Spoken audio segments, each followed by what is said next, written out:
Imagine a place where healing begins.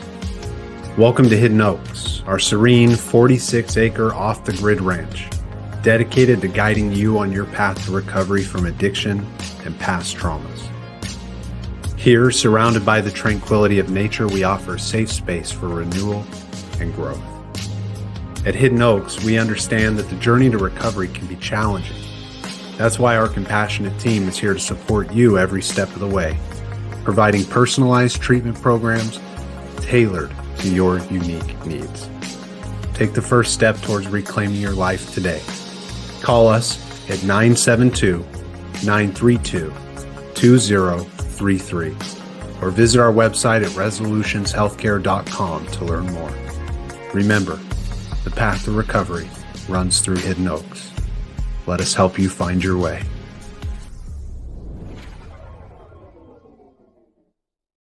You do quite a lot of work with the LGBTQ plus community. Every time I speak with someone from there, I'm always making sure I don't miss letters. Yeah. As long as you got the Q and the plus, that really covers a lot of your bases. Fair enough. Yeah. And we'll get into in a little bit here. You do some unique work with the EMDR with some aspects that really kind of hit that community square on, and I want to hear a little bit more about that, and I think our audience tonight is going to appreciate some of that information. But what got you into this field and being a licensed clinical social worker? Ooh, awesome. So, like a lot of professionals, I think we all come from a place of personal experience. For myself, I needed therapy right around 14, 15, that's a pretty hard age to grow up. And so, really after my treatment and I found that it was actually helping, I was inspired. I realized, I'm not the only, there's no way I'm the only teenager right now struggling with these issues. So I really wanted to become an adolescent therapist at that point. And specifically what got me to social work, it's a really cool story. Because I went to early college high school, I got to go to actual college campus, TCC. And I asked one day my sociology professor, just on like a whim,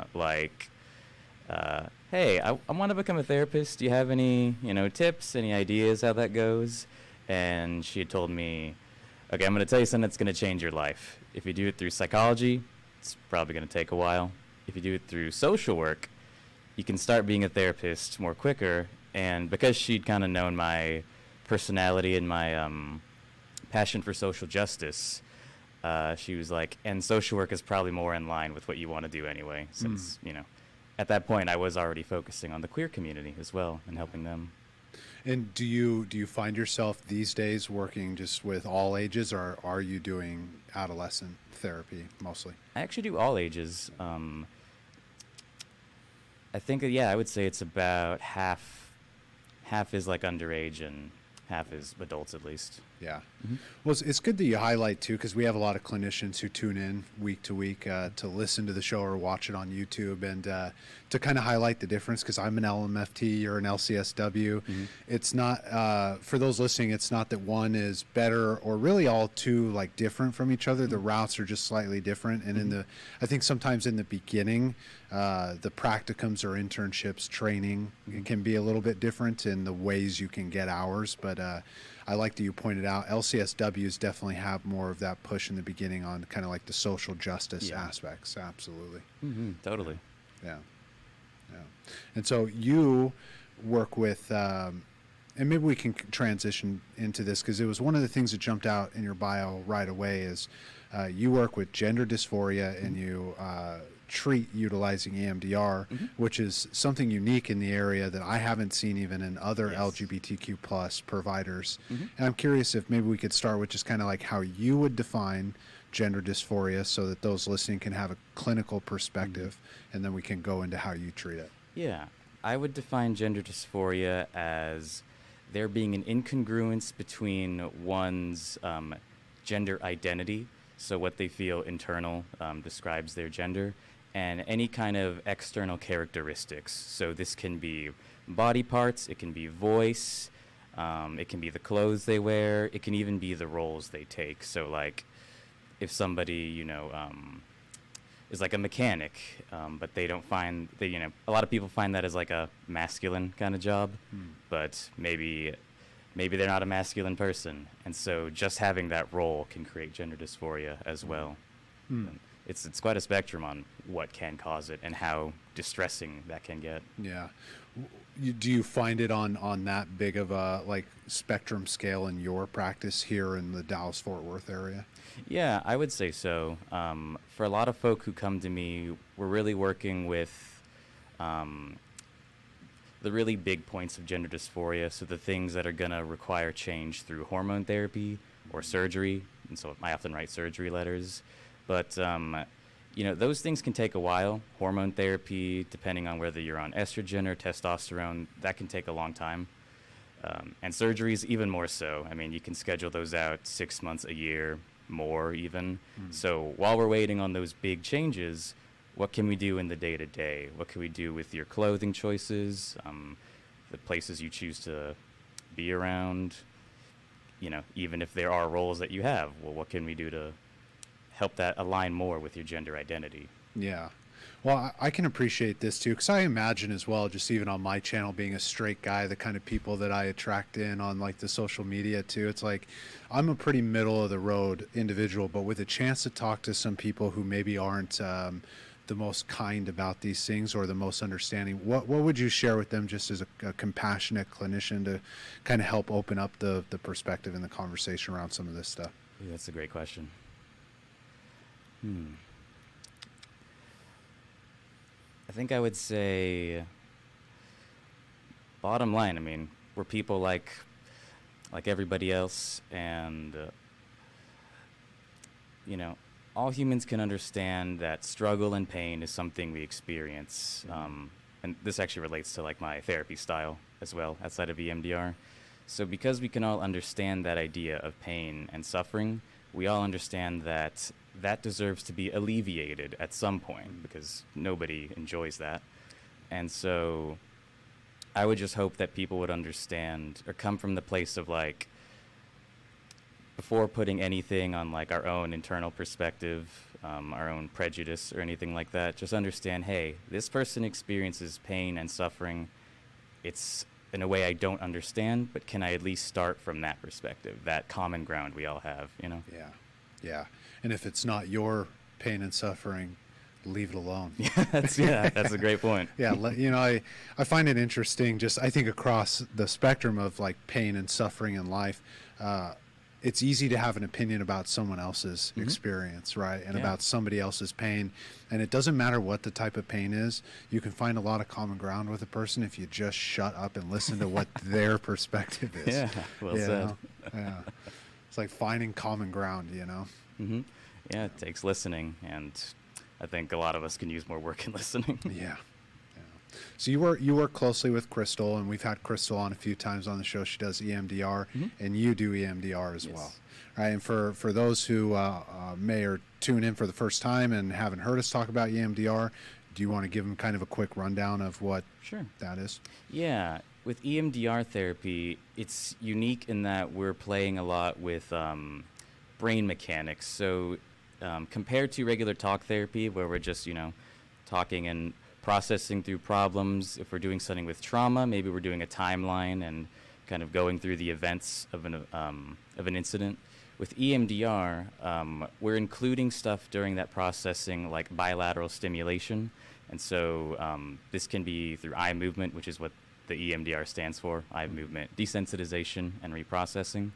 Or we can do it through bilateral tappings, like on both knees, on shoulders.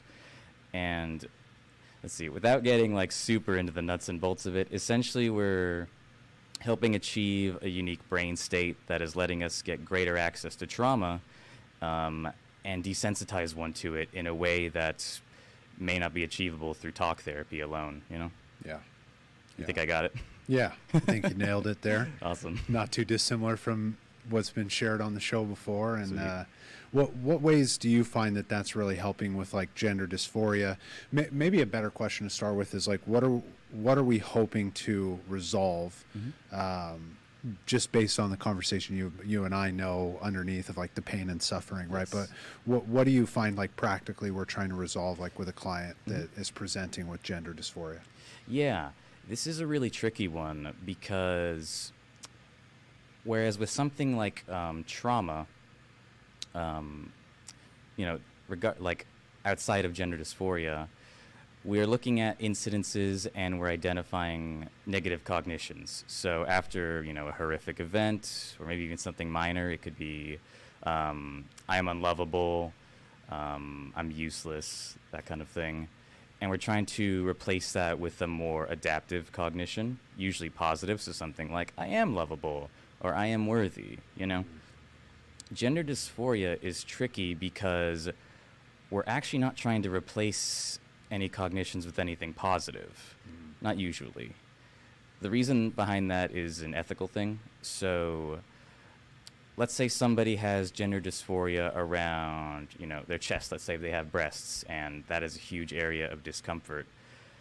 Me as a therapist, as a clinician, I'm never going to want them to be okay with that. To be like, yes, I have breasts, and that's fine. That's cool.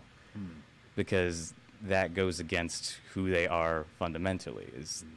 That is something that it's not a matter of this being an irrational thought, whereas some of the negative cognitions can be pretty irrational.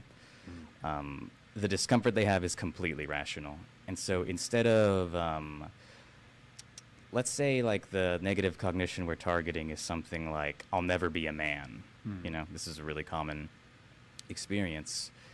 Instead of saying I like will be a man and that being tied to somebody's chest, maybe it'll be something like, let me see, this is where I am now, or I have a chest for now. And that's to highlight the idea that the goal is typically surgery with something like a specific secondary or even a primary sex characteristic. But the idea is that, we want something neutral, something that, while it isn't taking gender dysphoria completely away, it's making their life more bearable. Because gender dysphoria is so uncomfortable. I mean, the rates of like suicide alone among transgender folk, that's a very common reason why. Yeah.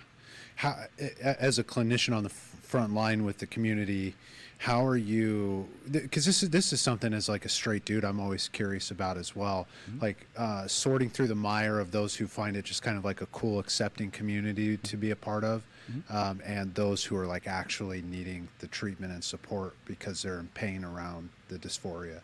What do you have kind of just I don't know, baselines that you look for, things that you could educate the community on, like when you're sitting in a therapy session, what you're looking for to tease out if someone's like dealing with that or something else?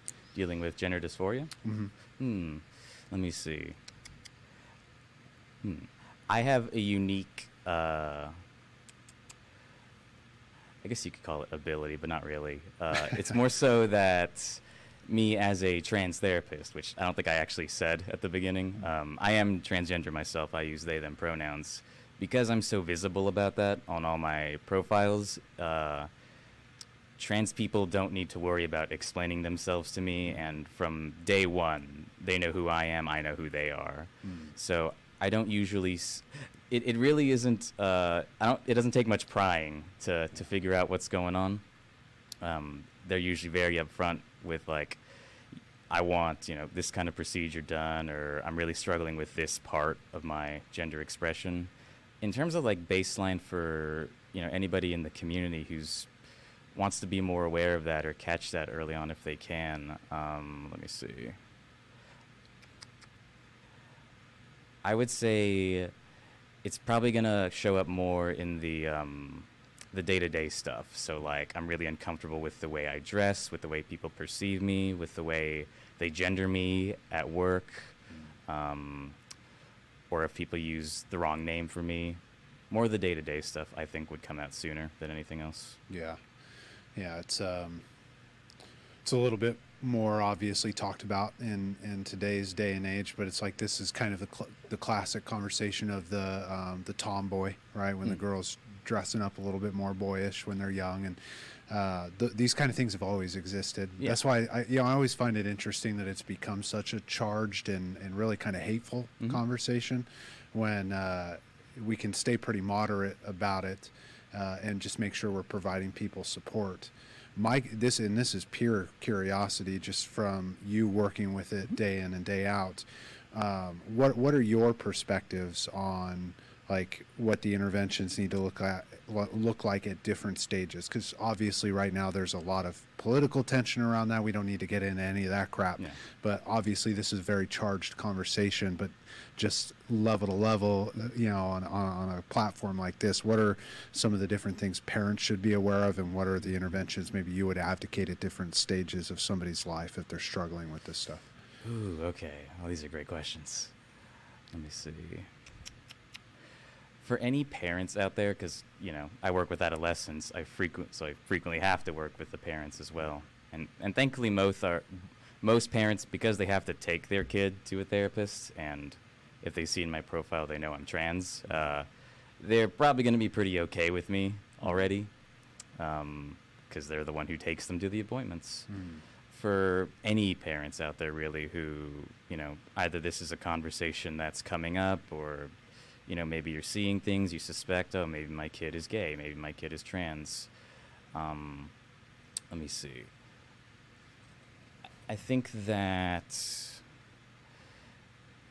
being so careful with that initial reaction is key, because so many parents may overreact with what they aren't understanding, and they're so afraid of, oh, my kid wants to get into this thing, but it could hurt them, or it could drastically alter their life forever. Any decision that your kid is going to make, they actually already have a pretty good idea of what they need and what they want, and it's actually fairly rational most of the time. It's something I can usually support. So it's just a matter of like, how can we all have a common conversation and really work through this and talk about, hey, this thing isn't as big and as scary as it seems, but we're going to help your kid get whatever is going to improve their quality of life right now until they can make decisions on their own as an adult, Yeah. Yeah. Is there a certain age limit? And again, I'm no expert here on any of the medical stuff, but is there any age limit in which you would advocate for them to wait to do things like the hormone blocker surgeries, things like that? Just kind of like, what's your safety protocol as you're going? On that? Yeah. Ooh, okay. Let me see. Obviously, it depends on state. In Texas, we can't give any HRT to adolescents anymore, anybody under 18. In terms of like my opinion on as soon as you can start, it's so interesting because kids can find out or realize very, very young that they are trans. I worked with a parent of a trans kiddo who their kiddo knew when they were 2. They were trans. They just said one day, hey, I'm a girl. I'm actually a girl. This kid probably didn't even know what trans was as a thing. They didn't know that, oh, your gender can be different. No, this kid just knew they were a girl. So it's so tricky to say when should you have like medical interventions, things that can, really alter their life and their health. I would say for something like puberty blockers, those are relatively safe because those aren't necessarily changing the fuel your body is going on. It's more so we're trying to slow down some of the changes if your body is on the wrong fuel. So I can explain more on that if you'd like, but I don't know, maybe 12 for puberty blockers. Maybe that's about when we can start implementing them. Yeah, and it sounds like Texas, that's probably not allowed. Probably not. Yeah. It isn't, but yeah. What's, because this again, right, obviously a poignant topic these days, but what would you say, just as a clinician working with these individuals, to the topic where individuals are saying puberty blockers are harmful or irreversible? Like what would your perspective be? I would say, well, they're not harmful. They're pretty safe. And in terms of them being irreversible, the effects, it's not necessarily that they're irreversible, but you're sort of, as the name implies, you're delaying puberty in your kiddo. Let me see. And so that in of itself isn't going to cause harmful, irreversible changes per se.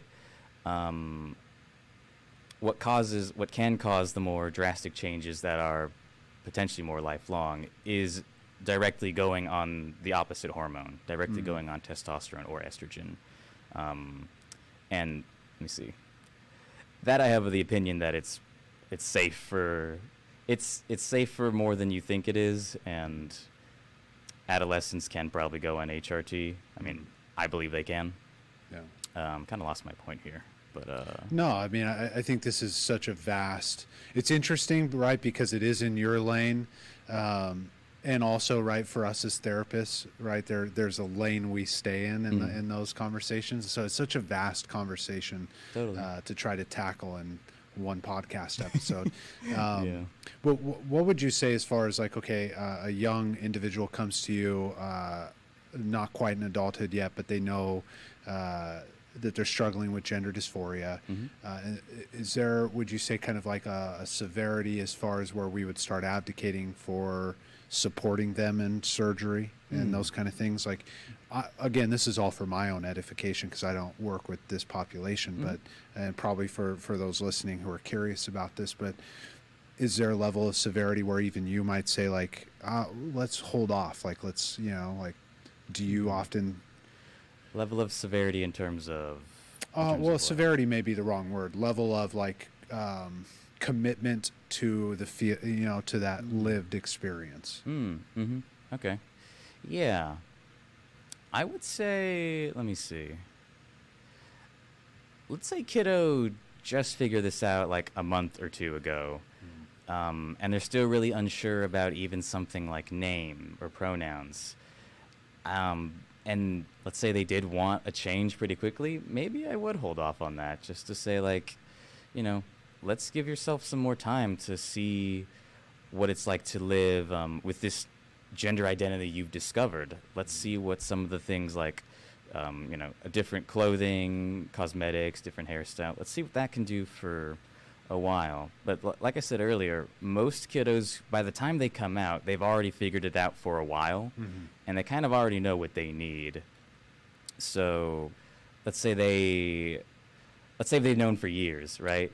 Then they're kind of already in the place where we can start having that discussion about, do you want hormones? Do you want surgery?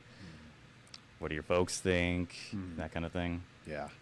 But if it's a recent discovery, then I would say let's give it some more time. Yeah, it's interesting even on my practice because I work with some dudes that are a little more fluid with their sexuality, and they struggle at first because it's like a new realization, to them.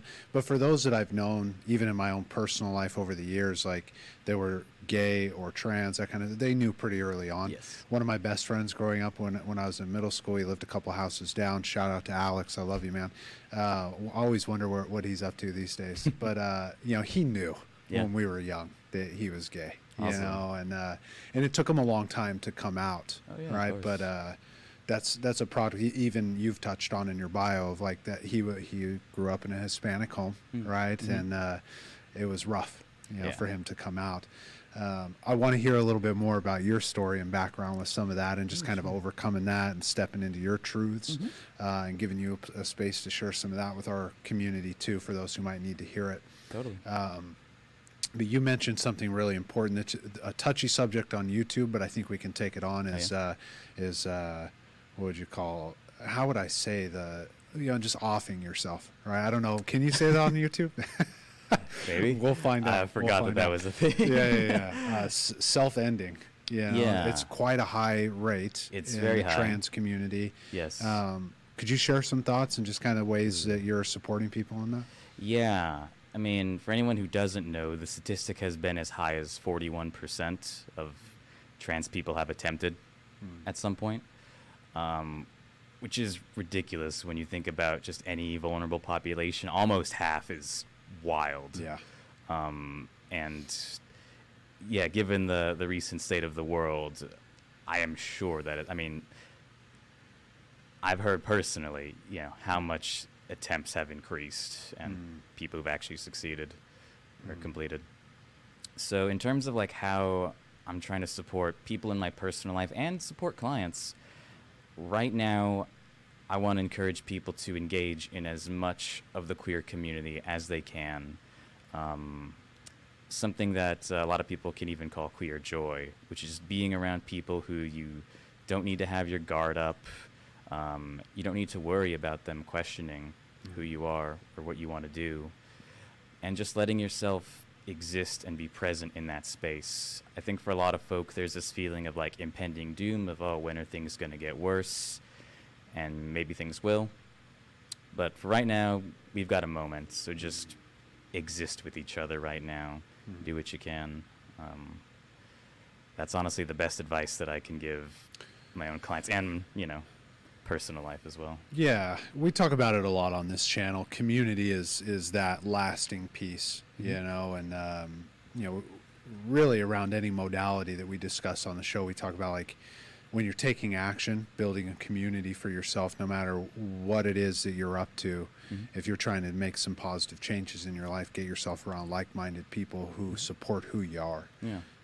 And that's going to last for you a lot longer than probably many other things in life. And so, you know, no matter, I guess, like touching on kind of a piece you were touching on is however individuals feel, you know, about the state of the world, that seems to be an eternal truth. Surround yourself with people who care about you. Yeah, definitely.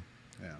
Yeah. So you're absolutely right that 41% is shocking. Right, I've been aware of it too in the field, and there's only so many places people can turn, because then you start. It's like you get into, it's like the trans community. Men have a high rate of offing themselves, and I got to find a way to say this in a PC way for YouTube. But you know, it's rough. It's rough. You know, you got certain types of abuse that people experience that leads to higher rates of. Ending it all, and really it all comes down to misunderstandings and people not listening to each other and hurting each other. Yeah, I agree. I mean, when baseline you are living in a body that doesn't really align with what's inside, and I mean, that's not something that goes away. Baseline, you're dealing with that. Then potentially you're dealing with the people you grow up with don't accept you anymore. And then potentially there's abuse or trauma. And you have to live your life like that until one day maybe I can move. Maybe one day I can get surgery. That is an arduous existence. And so it is no wonder why, you know, rates of suicide, rates of... it's all good. Yeah. you could why, say. Why that statistic is so high, let's say, you know. Yeah. It's grim, you know. Yeah, I had my sister on. I think it was about a month ago, and she just straight up said the word, and I don't even know. I like YouTube is interesting. Yeah, you know? yeah. If they don't like it, we'll cut it out. Bless their hearts. Sure. But yeah, you know, what would you say to young people out there, or even their parents? You know, because we get an older crowd who watches this channel, to just kind of give words of hope or inspiration around going through some of that, because you came out of that and here you are helping people navigate through. What do you think people need to hear if that's what they're going through right now? Ooh, okay, yeah. I think that what a lot of people find is, you know, they will go through some truly grueling experiences having to, you know, grow up in a world like this that can treat us this way.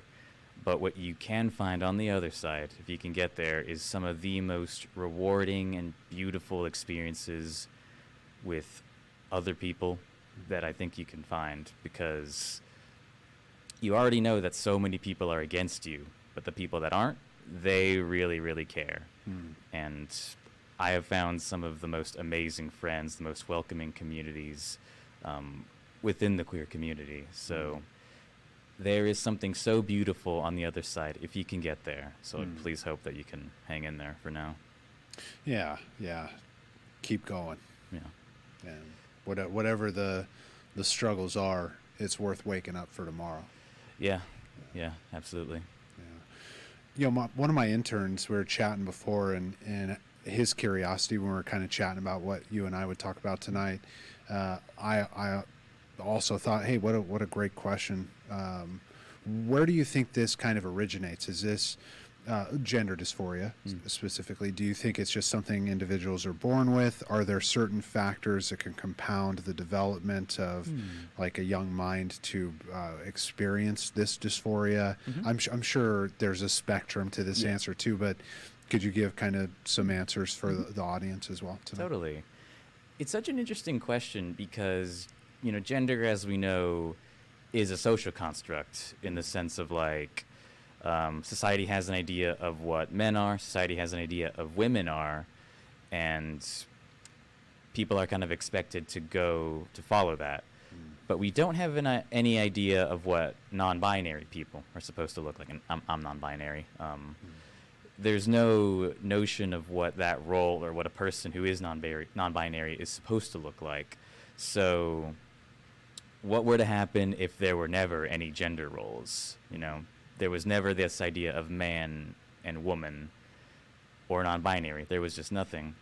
So then people didn't have to dress a certain way. People didn't have to act a certain way. People didn't have to get married. People didn't have to reproduce necessarily. I think what you might find is that gender dysphoria probably still exists, but it's far less prevalent because you're not giving people day one the idea you have to act and look like this. So I think that, it would be far less prevalent, but you may still find that people, that maybe one day they decide, hey, the parts that I have on my body, they're not for me. Or, hey, the way that I sound, the way that I, look, like facial hair, body composition-wise, I don't really like that. I want to change that. I think you'd still see that. We just might not call it gender dysphoria. Yeah. Be like Adam and Eve running around butt naked. Yeah. Yeah, exactly. Before the fall, and then we started covering ourselves up. Yeah. That's a good point, yeah. It's interesting, right? It's like, without making anything religious, but just kind of like there's something spiritual about it, too. There's an aspect of the unseen. I think anytime you start to get into anybody's emotional world, and I always find it fascinating because people take hardline positions on this stuff, and this is always where I've been very moderate. Like, I could be friends. I want to be friends with anybody. There may be some things that you're into I'm not into, but you could tell me about it, and then you and I can make a decision as to whether or not we're going to hang out and do those things. Yeah, exactly. But I'm sure we could find common ground. But people take some hardline positions on stuff like this, when the reality is like, if you just listen to a person, you don't have to agree with them. It really doesn't matter so much whether you think they're right or wrong, right? Because they're not going to think you're right either, right? So it's like, this is the eternal conversation of like, how do we as a society come together to support each other without ripping each other to shreds? And, we talk about that a lot on this show, and there's no definitive answer. I don't think we're going to find it in modern day America. Wish there was. But, it's a blessing for you and I to be able to sit down and just chat about it, totally. And know that if you're out there struggling with the things that Tomas works with, there you are ready to take them in on your doorstep and sit down with them in therapy. Yeah. Yeah. Absolutely. Yeah. So it's interesting. I don't know what it would look like if things were non-binary. As a socialized dude, if I'm to use all the terms, you let me know if I'm using them properly, but it's good. Like, I've never had to think about it. It was all in line for me. All right. And I think that's always funny when I see dudes talk about it. It's like, well, yes, when we're right in line with the identification, it's real easy for us. And same for women too, who are right in line with the identification, I imagine. Yeah. It's pretty straightforward if you're cisgender. You don't have to worry about that much with your gender in terms of like, is it aligning with what's inside? It's mostly like, does my appearance match what is attractive or what is going to help me be successful or that kind of thing, Yeah. And you don't have to answer this too much, but we're kind of chatting about it from a different perspective. But are kids still getting bullied a lot for this kind of stuff in like absolutely. the school system? Yeah. Totally. Yeah. What is it? I mean, on one hand, the nice thing is you are seeing more visibility, and that's helping kids get into clubs or finding their friend groups that's like, oh, hey, we're all queer in some way, you know. In a sense, that's great. But in the other sense, you do become a target, because queer folk, we can look like a lot of things. I mean, me in my like regular daily dress, it is just like a shirt, jeans, combat boots, you know, really practical gear. Yeah, you're ready for all weather, my friend. Yeah, exactly. But you know, I also can mess with like femme gender expressions, so you know, things like dresses or different tops or that kind of thing. And you know, queer folk, we might do a lot of interesting stuff, like different colored hair, you know, less common hairstyles, less common jewelry, and that kind of thing. So if you're a kiddo and you're experimenting with that, people may notice, and you just become that much easier to bully. Yeah. Or rather to target. You're not necessarily easy to bully, but now they see who you are. Yeah. And I imagine, I already know the answer to this, but like, do you abdicate for that kind of coming out process and just being open with who you are, or are there certain conversations you have to make sure they're a little bit more boundaried or buttoned up? Coming out to who? It's a great question. Why don't we kick that around a little bit? Are there individuals that you would say like be a little bit more cautious coming out to? Yeah, let me see. For any like adolescents, any people who are underage, they've already kept an eye out for like, who do they know is like outright not supportive. So if like, hey, my aunt and uncle, they say all these things and they don't seem very safe to tell them about this, yeah, probably don't have that conversation with them. Maybe, you know, the same goes for like teachers or other adults in your life. If you've heard or seen them say things or do things, I would avoid that if you can. And then, you know, people who are outright supportive, and that still may not be easy to come out to, just because it's a big risk. It's once that door is opened, it can't really be closed, so it's still scary. It's definitely more in like the middle ground, the gray area that you know, I talk with kids a lot about, is like, well, they haven't said anything harmful, but I don't actually know how supportive they are. I haven't heard anything supportive they've said, you know? Yeah. And so, let me see. Well, you know, it's interesting too, just as a side note, is it's not so dissimilar. I work with friends and family members of alcoholics.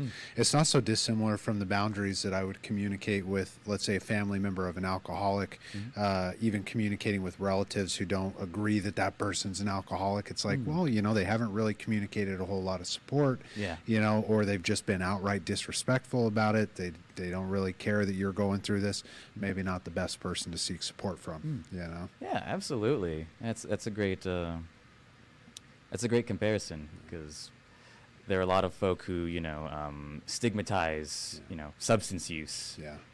Whereas, you know, they're just people like everybody else. Yeah. They're just struggling with something. Well, and isn't that the message ultimately of the work you're doing with the population you work with, is like, we're just people like anybody else.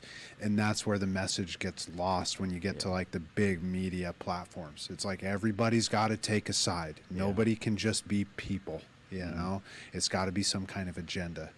Ask me to get on a high horse. You can have your agenda. I don't care. Whatever. Yeah. Do you see that too?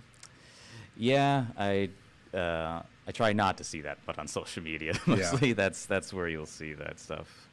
Yeah, boy. Do you advise like the younger clients you work with who may be struggling with these things to stay off of social media? It depends. I mean, it depends on the type of social media too. I think often Twitter is regarded as like probably one of the places to stay off of. It can get pretty toxic. But I think you have to be really careful with it if you're an adolescent, because you don't have you don't fully have maybe rational or critical thinking just yet. It can get really easy. You can get really easily overwhelmed by the idea of, oh, a lot of people hate people like me, and that can get so discouraging and scary really easy. Where it's like, hey, yeah, there are, but there are also a lot of people that are gonna love you, you know. Yeah. So be careful with it. Maybe stick to, I don't know, Pinterest is pretty safe. Pretty safe, yeah. Not a lot of room to argue, I guess. Yeah. Well, I saw an article recently, and I don't know how true it is. I haven't really had a chance to look too deep into it with everything going on. But that Australia was going to increase the age in which you could even get on the internet or have Really? social media. I think that's brilliant. It's probably good. Yeah, I think we're in desperate need of that over here too. It just TikTok can be a real interesting place too. One of the things I was thinking as well is like whether you're LGBTQ plus, younger, or just like a straight person younger, is like social media these days is like, well, here's the perfect version of whatever you are. And that can be real, I imagine, detrimental to someone who's already kind of struggling with their identity or their sexuality. Yeah, you bring up a really good point. That even in our own community, let's say we see someone who has like transitioned for years, like they've been on hormones for years, they have surgery, and we're like, wow, that person looks amazing. I want to look like that, but maybe my body type is pretty far from who they are, or we don't have the same skin color, and so I know society isn't going to like me for that as well. And so that can get discouraging, but it can also be very inspiring. You'll see something called transition timelines for folk, which is, here was me before HRT, here's 3 months on HRT, 6 months, 9, here's 2 years, that kind of thing. And that could be like, wow, if I do stick it out, then there are going to be some significant changes, Double-edged sword, like anything, I guess. Yeah. Is that like just like a template that people are using on social media? Is that what you're referring to, or like a transition timeline? Or is this something you do with people in therapy? Oh no, it's something that's been on social media for a long time. Gotcha. I figured that's what you're referring to. Is there anything just so that if somebody's listening and they like what you're about and they are in the area, right? Are there any types of kind of unique things other than the EMDR you would do around dysphoria that they could expect in your practice? Totally. Yeah. Because there was a time I didn't know EMDR. Sure. So for that kind of stuff, I really want to help people just explore the depth of their gender identity and gender expression as much as they can. So how much can we experiment with your clothing, with voice? What kind of names are you trying out? Can you get these people to use these pronouns, and maybe get these people to use these other kind of pronouns? So I try to do a lot of work with exploration, and I also do this really cool graphic of comparing gender identity versus gender expression, because there's a difference. And a lot of people, even if they are trans, they may not have seen that before, and they're like, wow, that is a very helpful way to break that down. Like, oh, so yes, I'm a trans man, but I can still be femme a little bit if I want to, or I can be mostly masc, or maybe another third thing. And this is like a chart that it's one that I hand draw. Okay. Let me see. I got it from let me see. There are those little handouts that you can find on the internet, like the gender unicorn or the gender elephant. And that's what I base it off of, because it has like gender identity, expression, sexual attraction, romantic attraction, all those kinds of things. I just do the shorthand identity and expression because that's what a lot of people want to work on initially. Sure. Yeah, those are kind of the bigger pieces of the pie, and then there's kind of a lot of different expressions within that. It's edification for me too, because I have a few clients that are in some of these realms, more so like I would say, because I work with friends and family members of alcoholics, I'm dealing maybe more with like dudes who have a lot of suppressed emotions and a lot of suppressed like sexual identity. And so we do a lot of that of getting them to see kind of like where even dysfunctional behaviors around their sexuality is different from their sexual expression, and that's a fluid process. Because, a lot of people, let's say like they're dealing with addictions, they can get wrapped up in like, well, is this a sexual addictive behavior, or is this my sexual identity? And so doing some of that separative work. So it's nice to hear that, you're kind of breaking out and showing them some of these charts, because it can get real intertwined. People get real rigid with this kind of stuff. And we're in a society too where like people have a ton of opinions. And so I as well, even as a clinician, I try to stay away from like the supercharged opinions on the internet, because it's like, look, man, we're working with people We got to be able to meet them where they're at. And at the end of the day, you and I know it's not always about just saying they're right or saying they're wrong.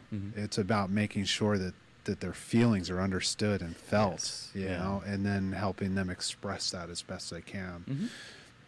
Those threads get lost when you try to take this to a political arena. You try to take it really to like a podcast, you know, that isn't about mental health. It's kind of what I've noticed when I look into some of this stuff. Really? Yeah? Yeah. That makes sense. Yeah, you know, it's like, I guess, you know, we've harped on it a few times, but people are really opinionated on the internet. When the reality is you could just sit down with someone with the lived experience and ask them questions. Yeah. You know, it's obviously something I don't know a lot about, but it's like, hey, look, man, I would love to sit down and talk to you, you know, and I'm glad we're doing this because I don't know much about it, but I know I could ask you. Yes. You know, and if a client comes across my doorstep, now I know, well, there's a clinician who I've developed friendship with down the street. I could ask him, and, you know, if it's a client in Texas, I could send them over to you because, you know, I work with California clients because I practice online. But yeah, no, so it's nice to know that there's someone with answers if someone came to me struggling in those ways. Oh, for sure. Yeah, that's one thing I've loved doing as I've grown more and more as like a therapist is going to, you know, different networking events and that kind of thing and being like, hey, I use they, them pronouns. I'm a trans therapist. I know like everything. And everybody's like, oh, I have so many questions. Yeah. You know? Well, it's popping up more and more. People are talking more, I think, about that type of pain. It's an interesting time, right? Because I think for any of the persecution that obviously exists, it's a much more safe time probably than ever before with modern technologies that people are talking about these things. So it's interesting, the intersections. Yeah, I would say, yeah, it's the benefit of things like the internet and social media is it is safer that we can find those groups, you know, without having to be in person. Because like being in person and being what some people might say visibly trans or visibly queer is like terrifying sometimes. So that is one benefit of social media is like, hey, we can connect, we can feel relatively safe, and maybe we can work towards something in person, you know? Yeah. Here's something maybe we could tackle a little bit. And again, you're going to have to bear with my naivete. Sure. How would I ask this? Okay, so like we're in Texas, right? I'm sure you've had to tackle this before, talking with you know, individuals about the pronouns. Where's the line? Is there no line? In terms of, are we like asking what people's pronouns are? What we can definitely tackle maybe part of that conversation. My curiosity right off the rip is like, is it just open to identifying any pronoun you want? Or there a set, like, ooh, okay. I've heard this question a lot. I'm also curious too, just as someone who's like, I'm a nice guy. I want to just, if you ask me to call you something, I'll call you that. That's no sweat off my back. But is there a list? Yes, there are. There are lists of pronouns. Okay. The kind of most common three you'll see is, of course, she, her, he, him, and they, them. Those are really common. Let me see. What about, you know, because what about some of the more like obscure ones? Are these just kind of like more fringe? Is this an accepted in the community? They're pretty accepted, yeah. What you might be talking about is neo-pronouns. That's what they're called. I believe I am. Yeah, because they're pronouns that aren't the ones that we're so familiar with for a long time. And there are like hundreds of these. I've looked up the list on social media, and there are so many. Like a lot of common ones are like Faye, Fair, or Z, Zim. They're spelled different ways. And yeah, they're pretty widely accepted. Like, oh yeah, this is just a different kind of pronoun people use within the community. Those get even harder to explain to people that don't know about the pronoun stuff. People who already have trouble with like they, them. Like they, them's a singular pronoun. How are we using that for? Or it's a plural pronoun. Yeah. How are we using that for one person? Well, you can. Yeah. It actually does work in English. So if they have trouble with that, neo-pronouns can be even harder to wrap your head around. A lot to palate. Yeah. Yeah, and you know, maybe I guess with a conversation like the one you and I are having, maybe we're not just yet trying to reach that person.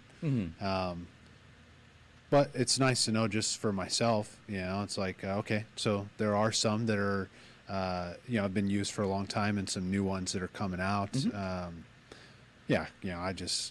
I would never know if I didn't ask. So I thought, well, while I have access to you, I might as well ask. And Totally. I'm always willing to expand my edification, purposes and my horizons. But there's probably a million other things that we would need more time to talk about. Yeah, sure. But in the interest of time, I have a question that I ask everybody who comes on the show. Okay. All right. So if we were going to build a mental health amusement park and you got to build a ride at this amusement park, what would the ride be? What would you call it? What would the ride be? Ooh, okay. Let me see.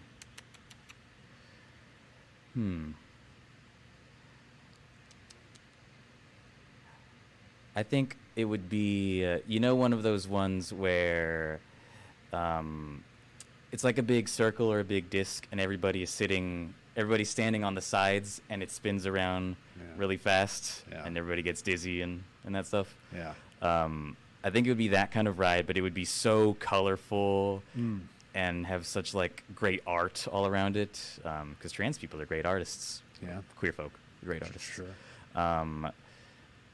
Let me see. What would I call it? Trans Revolution. Trans Revolution. Or Queer Revolution, if you prefer. Either. Oh, it's up to you. You get to name it. Let's say Trans Revolution. I think that has a certain ring to it. Yeah. Cool. And one last side note too tonight, for those who aren't watching live and maybe are just our listenership, I appreciate the ascot. Oh yeah, it's a bandana actually. Oh, okay. So this is part of my daily wear. I have like a dozen of these things, so I just like switch them out and wash them. But this is like my signature look.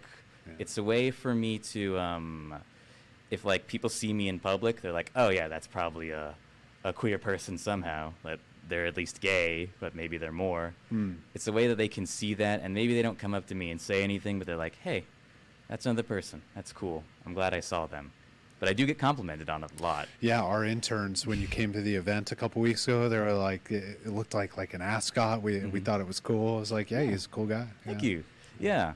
I do a lot of like handiwork, like mechanics or carpentry or anything. So sometimes it is just good to have as like a little face mask, like if I'm cutting something or grinding metal. It's like, oh yeah, that would be nice, Yeah. Very cool. Thank you. Any last kind of takeaway statements you would share with our audience while you got them here listening? Ooh, okay. Ooh, that's a big question. Let me see. I think in the same way that people can be their own greatest enemy, right? We can have this self-critical voice that really tears us down. We tear into ourselves, and we become harsher to ourselves than anybody else. Trans people can be a lot like that too. Not just in the self-criticism, but with their identity, tearing into themselves, into who they are fundamentally, and their body, things that they can't easily change. So I think that that's an important part to consider. The same thing with like pain and suffering I was talking about earlier.